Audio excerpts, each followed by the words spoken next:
Hello everyone. If you are new here, my name is Ashley with Ashley's Reads on Twitter or of Fiction and Fantasy on Instagram.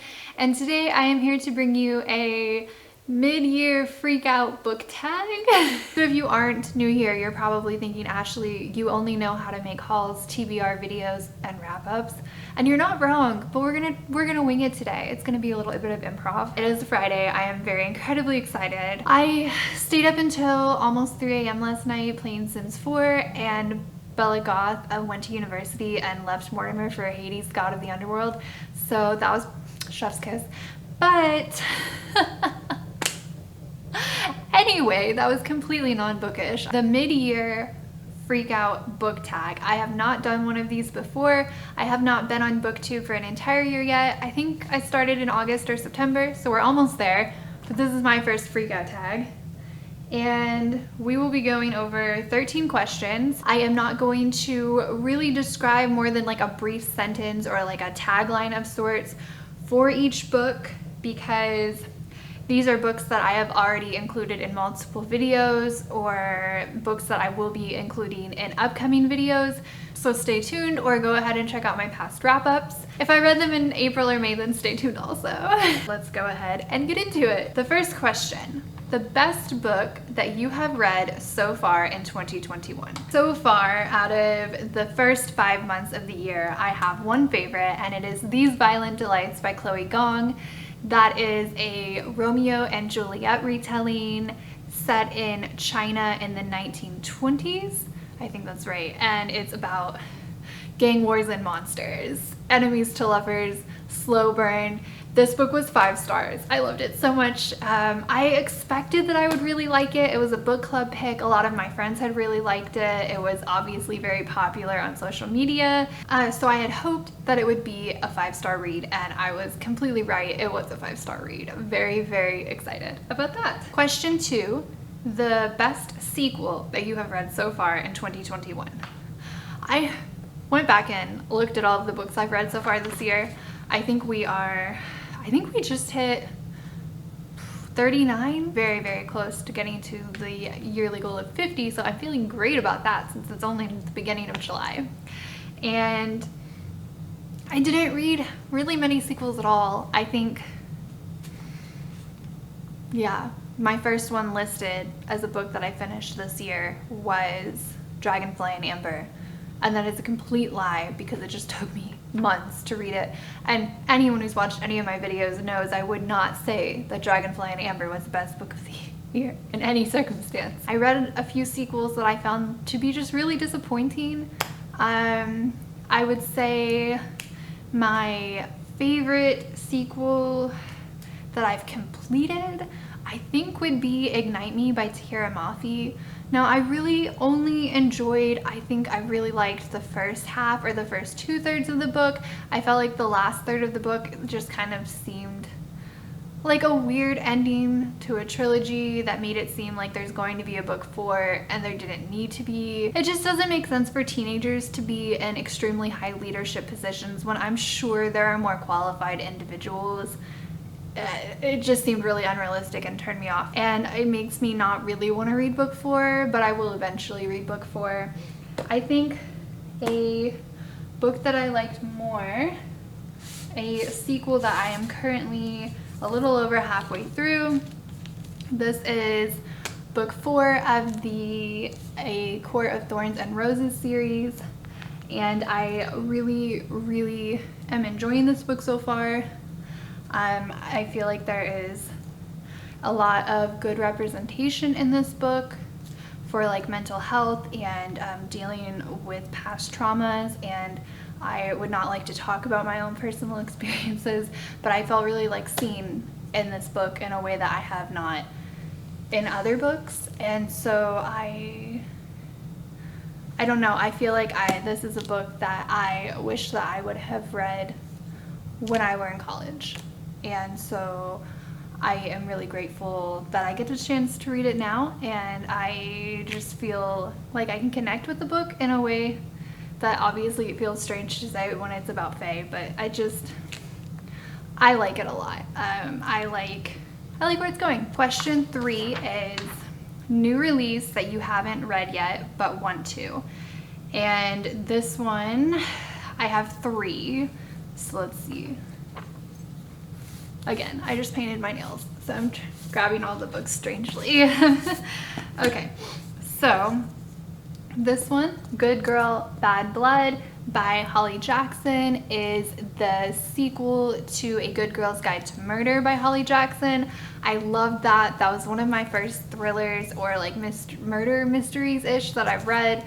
I'm basically mysteries to me. I grew up on like Trixie Belle and Nancy Drew kind of vibe, so this was definitely more PG-13.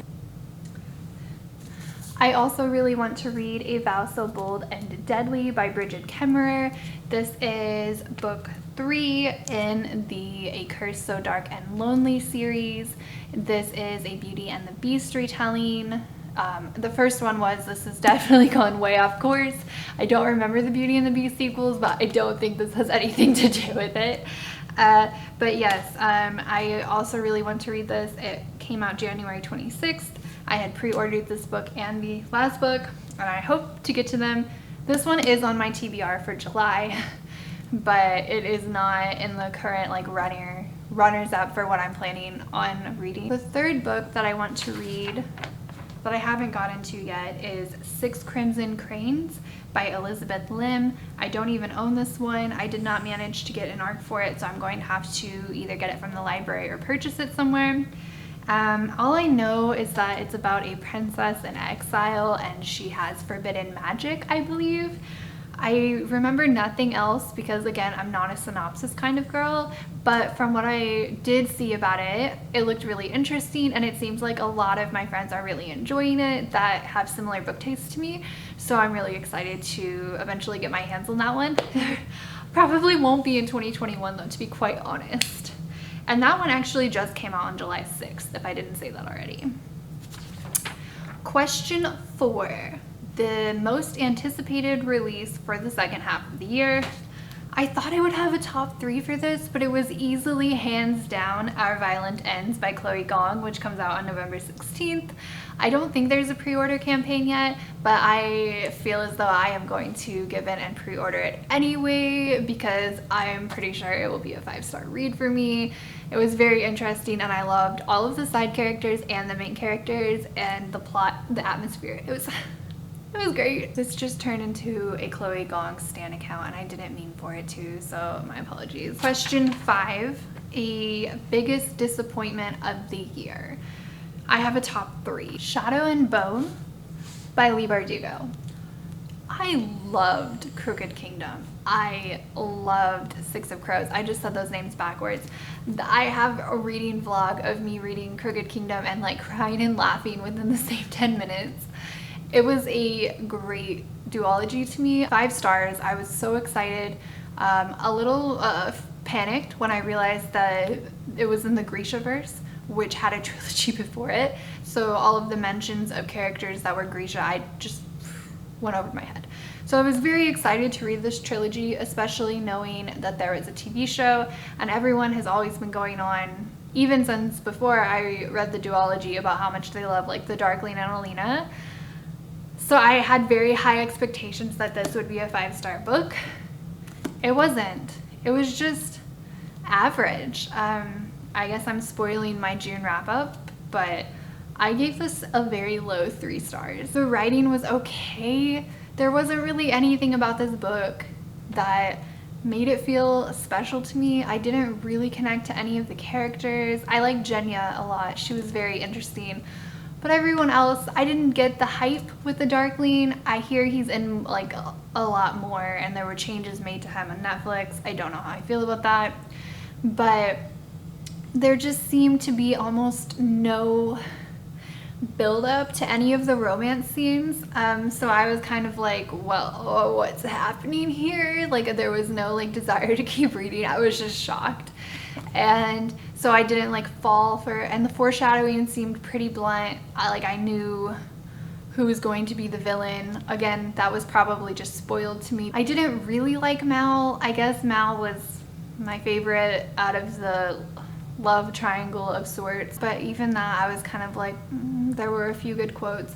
I think I had one Darkling quote that I enjoyed and one Mal quote that I enjoyed. So that's pretty much it. I don't know. I will continue the trilogy because I loved the duology so much, and I actually now own other than the rest of this trilogy, and the little books, I own like all of Leigh Bardugo's books now, so like the Wonder Woman, the Ninth House. So I'm gonna keep reading. I'm hoping, like, this was her first book, right? Her debut novel, I think. So I'm hoping that like it gets better. I know, I don't know, I'm defending it a lot, and it was just Where Dreams Descend by Janella Angelis was a big disappointment for me. I had been able to participate in an interview with Janella Angelis, and I think that she is an absolute sweetheart, and I got so excited and hyped up on this book. I don't think I realized what the book was about because I hadn't looked into it until that interview, so I thought that the magic system would be more like elemental powers based, but it's a lot more like kind of Caraval-esque, like even a little less. It was more like parlor tricks, just like an actual magician with a little bit of magic. It felt like a soft magic system, if that's the right term. Like there were no rules really, nothing really made sense. I felt like we didn't get a lot of information that we needed. I felt like the whole book is supposed to be about this giant magic competition, and then we really don't see like any magic competition. We just see the main character doing her performances. So it's very hard to gauge, is the main character even a good magician in comparison with the competition? And I really just didn't care a lot about the characters. I did enjoy the romance. I would say it's similar to Shadow and Bone in that it's kind of like a love triangle, but also abusive. I would label it abusive for at least one of the characters. So that, yeah, that's interesting. They're both to some degree a little bit similar, and I didn't enjoy either one of them anywhere near as much as I thought I would. Now, again, I will continue this series. The sequel is called When Night Breaks or something like that, and that just got added to NetGalley today, so I did already request it. If I get it, then I will, of course, read it as soon as possible. And finally, the biggest disappointment of all for 2021 was Fae Revolution by Autumn M. Burt. And I think one of the reasons that I am loving A Court of Silver Flames so much is because just like what happens after traumatic events, instead of just having traumatic events for the sake of shock factor in books. And that's generally what I find happens when characters are abused. I feel like most of the time in fiction it is, or like have panic attacks or things like that, it is always just for the shock factor or just for the romance. And in Fae Revolution, it was exactly like that. There was a terrible scene between characters where it was what I would define as sexual assault. The character was later told, like, yes, that was completely non-consensual. The character then apologized to her boyfriend, who said that he forgave her for being assaulted. I have no words. I was very excited to put this on my resume as one of the first series that I was going to be, that I was helping with, like pre-arcs, like getting to read it and send in edits, like a low-grade beta reader, and I will not put that on my resume anymore, and I will be unsubscribing from this author and will not finish the series, which is saying a lot because we know I finish almost all series. Sorry. Anyway, yeah, question 6, biggest surprises of 2021. Since I just had that unfortunately emotional moment, I'm gonna go ahead and go into book 3 on this one just to get that over with. I really found The Ones We Are Meant to Find by Joan to be very, very surprising. I requested an ARC of this from NetGalley because it was rated well, the cover was beautiful, and it was a read now book, which I found very surprising because it was on a lot of people's anticipated lists, so I thought it was a glitch and I grabbed it. So I ended up reading it. I then found out that a huge portion of the book is about terminal illness, which is something that I generally try to avoid reading about. I thought I would have a very, very hard time reading it, which I guess to some degree I did, but I still love the book so much despite that and because of that, and I just found it to be very interesting. It was like a climate change dystopia. This book is everything that I would not want to read in a book, the genres that I hate.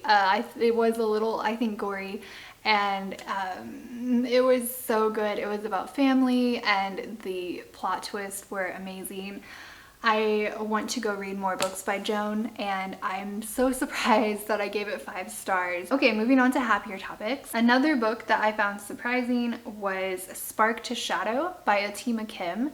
This is a self-published book and I believe also the author's debut novel. So I think because I'm newer to BookTube, I have never really read self-published books before. I've never really grabbed books, like debut novel books when they're still like new and don't have a lot of hype about them until within the past year. So I think maybe I have some bias towards thinking because the book doesn't have a lot of hype or because the book is self-published that it won't be as amazing or like a 5-star read. I guess maybe I've just never had a 5-star read from a self-published book before, but this one, it made me laugh so much. I cared about all of the characters. I loved the plot. It was so many different things. It was just like The Bachelorette meets badass warrior women meets race meets elemental powers meets soulmates. It was it was so good. I'll tell you guys more about that in a upcoming wrap-up. And finally, I'm still reading this book currently. I am over 50% done with it. It is Curse of the Spectre Queen by Jenny Elder Moak. This book is a Indiana Jones sort of inspired book. I didn't enjoy Indiana Jones at all, so I thought this book would be a 3-star read for me. I had just gotten through ARCs I had been approved for at the exact same time, and they were both 2.5 to 3 stars, so I was just kind of assuming like, this is gonna be the same. I am very surprised by the fact that I adore the writing in this novel. This novel is like, I can almost find no errors in it, and it is an ARC. That's just like a personal like, wow, okay, props. Also, the writing is just amazing. I love all of the characters. I'm very interested in the plot. I don't really know where it's going, and I like that.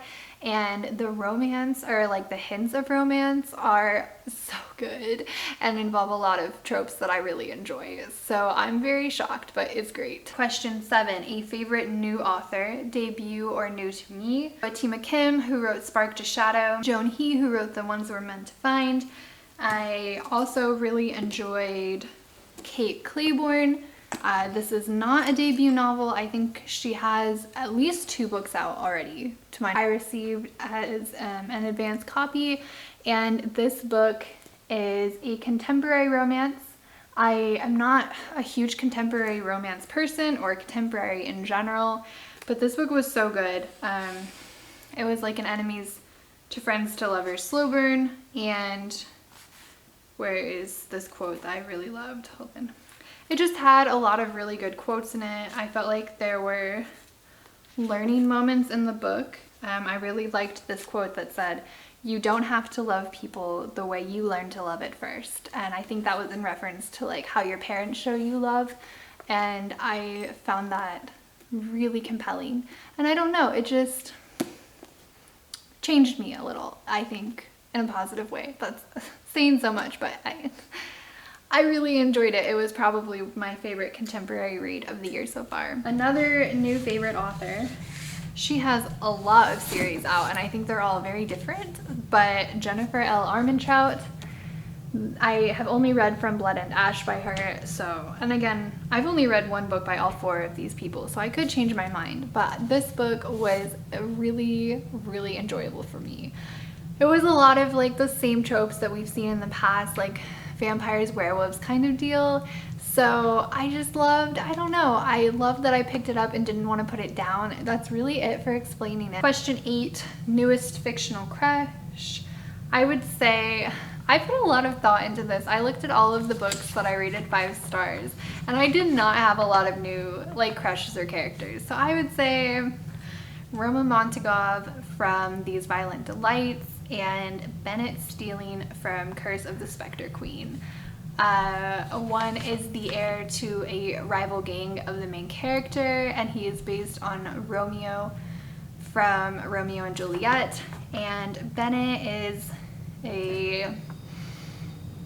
not an Oxford student, but he's some sort of university student. He is a total history nerd, and he is so overprotective of his sister and her best friend, and I just find him to be a very heartwarming character. Question 9, newest favorite character. Okay, this hands down, there really wasn't competition. It was Juliet Sy from These Violent Delights. Everything, the femme fatale aesthetic, she's a complete badass, and I aspire to be as well versed with a knife as she is. Question 10, a book that made you cry. Honestly, I couldn't think of any books that had made me cry. I would say the ones we're meant to find, I think I did tear up a little, but I think out of all of the almost 40 books that I've read this year, nothing made me actually cry, so that was interesting. 11, a book that made you happy. I would say Love at First for reasons that I mentioned earlier. It was just a very uplifting book to me, and I had really needed it at the time. Question 12, the most beautiful book that you have bought or received this year. So I was looking at my recent hauls, and this is one that I received for my birthday. It is Crescent City by Sarah J. Maas. I know like literally nothing about this book at all, but I think that the cover is stunning. I really, really, really love red, and I'm excited to put it on my red shelf up above once I finish A Court of Silver Flames. But I also received this book from Courtney today, which is Part of Your World by Liz Braswell, and this is a book based on Ursula from The Little Mermaid. I love Vanessa. I just love like headcanons and stuff like that I've read about her, and I thought this book was stunning, so I would include this one as well. Finally, what books do you need to read by the end of the year? This is going to be a long list. First, we're just going to list all of the arcs that I need to read that I haven't read yet. Fae Away by Rose Garcia, What We Devour by Lindsay Miller, Half Sick of Shadows by Laura Sebastian, Love People, Use Things by Joshua Fields Milburn and Ryan Nicodemus, She Wouldn't Change a Thing by Sarah Adlaka, Willow by Grace Parks, Triad by Brittany Weisrock. These are arcs that I need to read in August. Lake's Edge by Lyndall Clipstone, So Many Beginnings by Bethany C. Morrow, Dark and Shallow Lies by Ginny Myers Sane. I have 14 now since I just requested the sequel to Where Dreams Descend. I have 2 pending Edelweiss arcs. I have a pending book tour that I applied to with Turning Pages Tours, and a pending arc possibly coming from an author, so I will need to read all of those if I get them. Book club reads with Bailey's Shelf This Book Club. Bailey is amazing, and I feel like a terrible person that I have still not read most of these book club picks. The first 2 were In the Woods by Tana French and The Handmaid's Tale by Margaret Atwood. There are more books after that I need to read in the book club, but like I'm only prioritizing the top 2 that I am behind. The Atlantis Book Club is run by Allie and Kristen, and for that one I really want to read Kingdom of Flesh and Fire, which is the sequel to From Blood and Ash, and A Deal with the Elf King by Elise Kova. Books that I need to read for buddy reads. These are actually both with Natasha. So Where the Crawdads Sing by Delia Owens. I've been telling her I would read that for almost 6 months now. And Blood and Honey by Shelby Mahurin. Those are the only buddy reads that I have signed up for that I'm not caught up on, so that's good. There's going to be a Wheel of Time along readathon, and I really want to read those before I start reading Brandon Sanderson's books. So I want to read The Eye of the World by Robert Jordan in August, September, October, November, December, and the next 4 books as well. I don't know if I'm going to manage that. They're like 800 pages each. Good Girl, Bad Blood. I really want to read that one personally. I would like to finish that before 2022. And there are a lot of sequels that I would like to read, but there are so many books there that I just listed that I feel like are really important and that I should focus on before. I will try and add sequels to any readathon prompts that I come across where these arcs don't fit. Hopefully, I don't start any more series. Those are the only books that I like and need to read, and obviously book clubs will keep going, so I will have more books that I need to read once I finish those.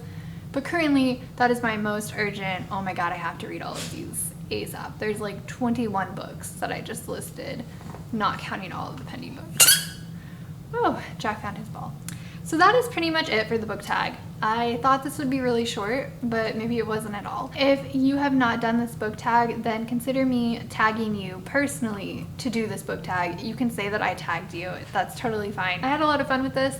I will next up be doing my April and May wrap up. After that, I may have time to do more book tags in the future because I'm pretty much caught up on videos and I'm very excited. I actually have like a kind of secret TBR that I want to work on. I have not picked the books for that yet, so I guess those two.